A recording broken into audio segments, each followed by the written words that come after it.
আজকে আমি কাঁচা আমের খোসাসহ টকঝাল মিষ্টি আচার করে দেখাবো।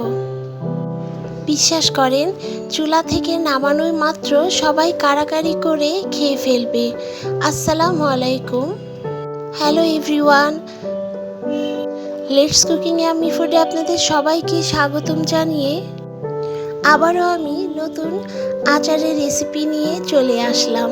এতটা মজার হয় এই আচারটা, আমি এভাবে তৈরি করে নিজেই অবাক হয়ে গিয়েছি। আমার সত্যি এভাবে জানা ছিল না যে এইভাবে আচার তৈরি করলে এতটা দুর্দান্ত খেতে লাগবে। আশা করছি আপনাদের সবার কাছে রেসিপিটা খুব ভালো লাগবে। খোসাসহ আমের আচারটা তৈরি করার জন্য আমি কিন্তু আমটাকে খুব ভালো করে ধুয়ে নিয়েছি। এখন আমি এখানে ফালি করে আপনাদের কেটে দেখাচ্ছি। এই আমটা কিন্তু একটু ছোট ছোট পিস করে কেটে নিব এবং আমগুলোকে কেটে নেওয়ার পরও কিন্তু একবার লবণ দিয়ে ধুয়ে নেবেন, তাহলে কিন্তু আমগুলা কালো হয়ে যাওয়ার কোনো সম্ভাবনা থাকবে না। তো দেখুন বন্ধুরা, এইভাবে আমি ছোট ছোট পিস করে আমগুলোকে কেটে নিব।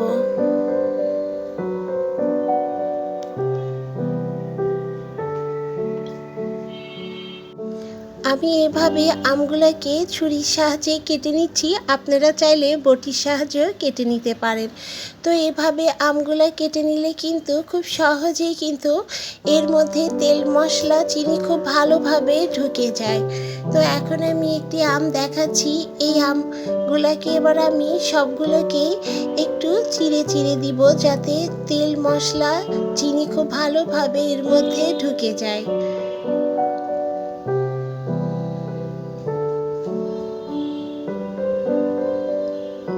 দেখুন বন্ধুরা, এভাবেই আমি সমস্ত আমগুলাকেই একটু চিড়ে চিড়ে দিব। তো আমার সমস্ত আমগুলাকে এভাবেই চিড়ে নেওয়া হয়ে গিয়েছে। তো এভাবেই সমস্ত আমগুলাকে আমার চিড়ে নেওয়া হয়ে গেল। এখন আমি এখানে 1 টেবিল চামচ পরিমাণ লবণ অ্যাড করে দিচ্ছি, 1 চা চামচ পরিমাণ হলুদের গুঁড়া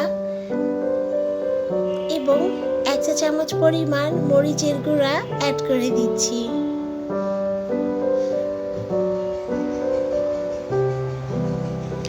এখন আমি খুব ভালো করে হলুদ মরিচ লবণটাকে এভাবেই মিশিয়ে নিব এবং ভালো করে মিশিয়ে এটাকে 1 ঘন্টার জন্য এভাবেই রেখে দিব,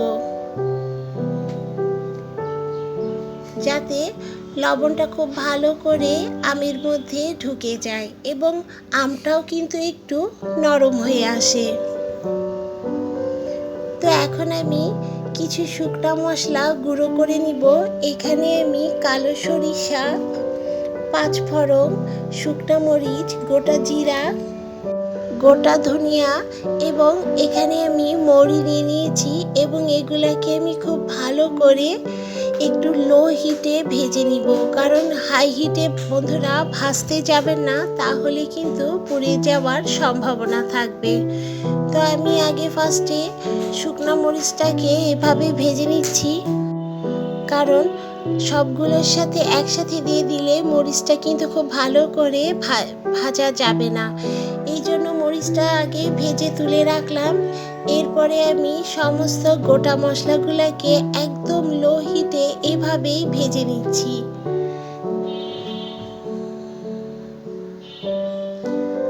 সো দেখুন বন্ধুরা, মশলাগুলো আমার একদম ভেজে নেওয়া হয়ে গিয়েছে।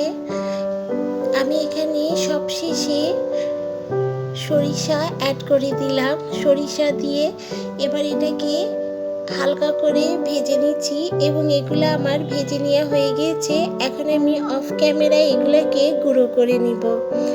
এখন আমি চুলায় সরিষার তেল দিয়ে আমগুলাকে এখন দিয়ে দিব। এখানে ফার্স্টে আগে আমি 1 টেবিল চামচ পরিমাণ রসুন বাটা অ্যাড করে দিয়েছি এবং রসুন বাটাটা তেলের সাথে খুব ভালো করে একটু এভাবেই কষিয়ে নিচ্ছি। এবং রসুনটা যখন আমার কষিয়ে নেওয়া হয়ে যাবে, এখানে এবার আমি কয়েক টুকরো কাঁচামরিচ অ্যাড করে দিচ্ছি।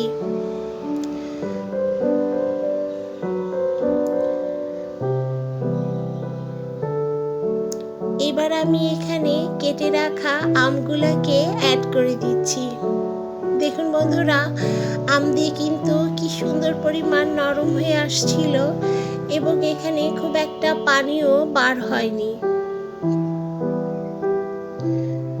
আমটাকে দিয়ে তেলের সাথে এখন একটু ভালো করে মিশিয়ে নিয়ে এখানে এবার আমি হাফ কাপ পরিমাণ চিনি অ্যাড করে দিয়েছি এবং চিনিটা দিয়ে কতটা পরিমাণ পানি আসছে। এখানে আমি এবার একটি কড়াই বসিয়ে এখানে আমি সরিষার তেল দিয়ে দিলাম। এখানে প্রায় আমার 2 টেবিল চামচ পরিমাণ সরিষার তেল আছে। সরিষার তেলটা যখন খুব ভালোভাবে গরম হয়ে আসবে তখন আমি এই আচারের মধ্যে দিয়ে দিব। দেখুন বন্ধুরা, আচারের পানিটা আমার একদম যখন শুকিয়ে আসছিল তখন আমি এখানে গুঁড়ো মশলাগুলোকে অ্যাড করে দিয়েছি, যেটা আমার একদম স্কিপ হয়ে গিয়েছে। আমি একটু টের পাইনি যে আমার ক্যামেরাটা অফ ছিল। তো দেখুন বন্ধুরা, সব শেষে এই সরিষার তেলটাকে অ্যাড করে দিতে হবে এবং দেখুন বন্ধুরা কতটা পরিমাণ লোভনীয় হয়েছে এবং খেতে যে কি প্রচণ্ড পরিমাণ মজার হয়েছিল। এই আচারটা আপনারা সারা বছর সংরক্ষণ করে রেখে দিতে পারেন। তার জন্য কিন্তু অবশ্যই ভিনেগার অ্যাড করে দিতে হবে। ভিনেগার অ্যাড করে কিন্তু সারা বছর এই আচারটাকে আপনারা সংরক্ষণ করে রেখে দিতে পারবেন। তো রেসিপিটা ভালো লাগলে অবশ্যই লাইক করবেন, সাবস্ক্রাইব করবেন এবং বেশি বেশি করে শেয়ার করে দিবেন। আর রেসিপিটা ভালো লাগলে অবশ্যই শেয়ার করে সবাইকে দেখার সুযোগ করে দিবেন। তো আজকের মতো এই পর্যায়ে সবাই ভালো থাকবেন, সুস্থ থাকবেন এবং সাবধানে থাকবেন। আল্লাহ হাফেজ।